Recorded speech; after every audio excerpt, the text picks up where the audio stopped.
Welcome to Celeb Scene Central.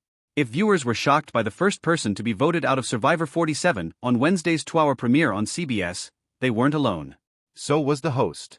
It appeared that Andy Rueda would be the first booted after the AI research assistant from Brooklyn suffered from heat exhaustion at the challenge and called out his tribe mates for not liking him. He also openly explained that he had considered throwing his best ally under the bus. And in the end, that's kind of what he did. Andy joined the rest of his Gata tribe in unanimously voting out celebrity podcaster Jon Lovett, a vote that stunned none other than Jeff Probst. Based on how things were after the challenge, I was shocked, says the host and showrunner on the latest episode of the On Fire with Jeff Probst podcast. I thought Andy was done, and he seemed to be a massive liability for all the reasons we've been talking about. In fact, Probst was so sure Andy was a goner, that he felt sympathy for the seemingly soon-to-be dearly departed.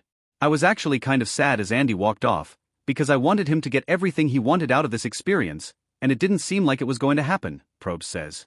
While Probst was initially startled by the vote, he sees the logic in it. In hindsight, Jon is obviously a very bright guy, and he's a tremendous storyteller. And so it really should never be a surprise that people like Sam might pick up on this idea and decide, you know what? Andy could actually be more valuable because of what happened, and Jon will be a massive threat because of who he is.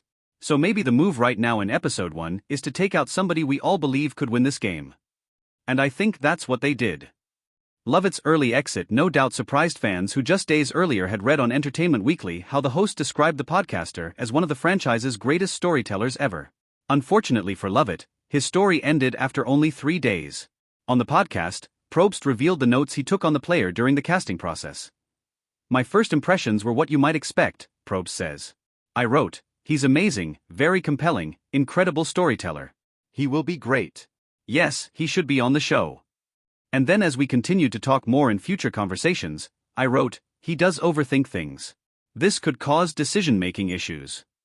And then after another interview, I wrote, he should and could go very deep. He's so smart. What would stop him? What stopped him, Probst argues, was something unexpected. Andy has this collapse and starts to throw him under the bus, and that goes back to the very beginning of this episode, which is the uncertainty that starts when you're on that beach and your story is yet to be told. Well, the first words are being written, and maybe Jon Lovett said something in those opening moments that somebody else clocked and went, who is that guy? It turns out that guy just got voted out of Survivor. To listen to Probst break down the entire premiere, including all those capsizing boats, check out On Fire with Jeff Probst.